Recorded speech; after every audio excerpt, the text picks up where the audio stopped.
एक दिन जब भगवान श्री राम अपनी राजसभा में बैठे थे, तभी अचानक विभीषण वहां पहुंचे। वे बहुत डरे हुए और घबराए हुए थे। उन्होंने आते ही कहा, हे राम, मुझे बचाइए। कुंभकर्ण का बेटा मूलकासुर बहुत उत्पात मचा रहा है। अब लगता है न लंका बचेगी और न ही मेरा राजपाट। राम के शांत करने पर विभीषण ने पूरी कहानी बताई। कुंभकर्ण का एक बेटा मूल नक्षत्र में पैदा हुआ था, इसलिए उसका नाम मूलकासुर रखा गया। इसे अशुभ मानकर कुंभकर्ण ने उसे जंगल में छोड़ दिया था। जंगल में मधुमक्खियों ने मूलकासुर को पाला। बड़ा होकर उसने कठोर तपस्या से ब्रह्मा जी को प्रसन्न किया और वरदान पाया।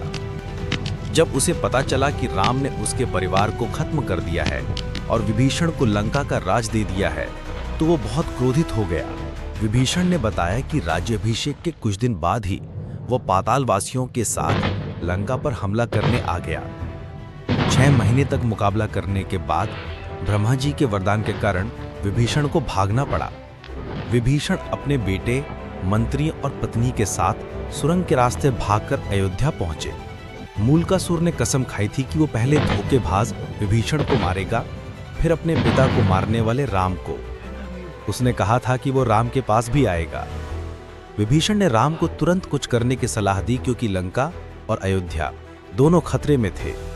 भक्त की पुकार सुनकर श्री राम ने हनुमान और लक्ष्मण सहित सेना को तैयार किया और पुष्पक विमान से तुरंत लंका के लिए चल पड़े। जब मूलकासुर को श्री राम के आने की खबर मिली, तो वो भी अपनी सेना लेकर लंका के बाहर आ गया। 7 दिनों तक भयंकर युद्ध चला। मूलकासुर अकेले ही राम की सेना पर भारी पड़ रहा था। हनुमान जी संजीवनी बूटी से घायल वानरों को जीवित कर रहे थे, पर युद्ध का कोई नतीजा नहीं निकल रहा था। राम चिंतित थे। विभीषण ने बताया कि मूलकासुर रोज रात में अपनी गुप्त गुफा में तंत्र साधना करने जाता है।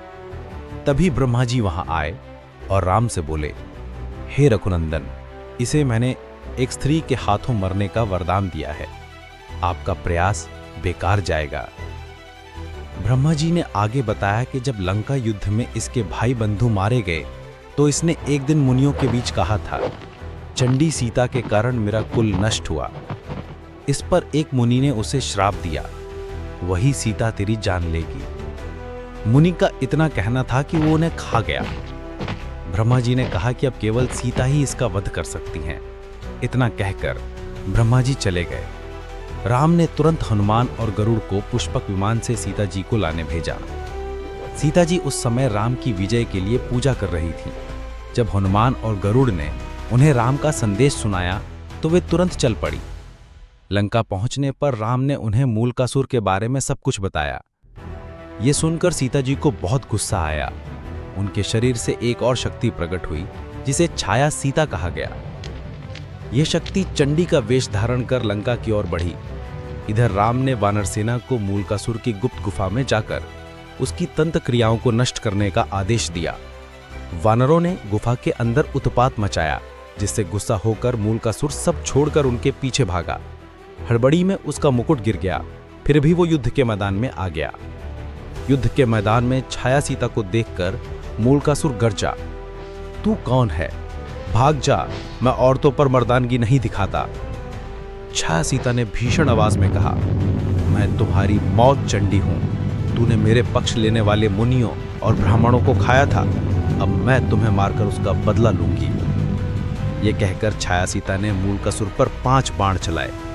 कुछ देर तक घोर युद्ध हुआ, लेकिन अंत में छाया सीता ने चंडिकास्त्र चलाकर मूलकासुर का सिर उड़ा दिया, जो लंका के दरवाजे पर जा गिरा। राक्षस हाहाकार मचाते हुए भाग गए। छाया सीता वापस सीता के शरीर में समा गई। मूलकासुर से दुखी लंका की जनता ने मां सीता की जयजयकार की और विभीषण ने उन्हें धन्यवाद दिया। कुछ दिनों तक लंका में रहने के बाद राम और सीता पुष्पक विमान से अयोध्या लौट आए।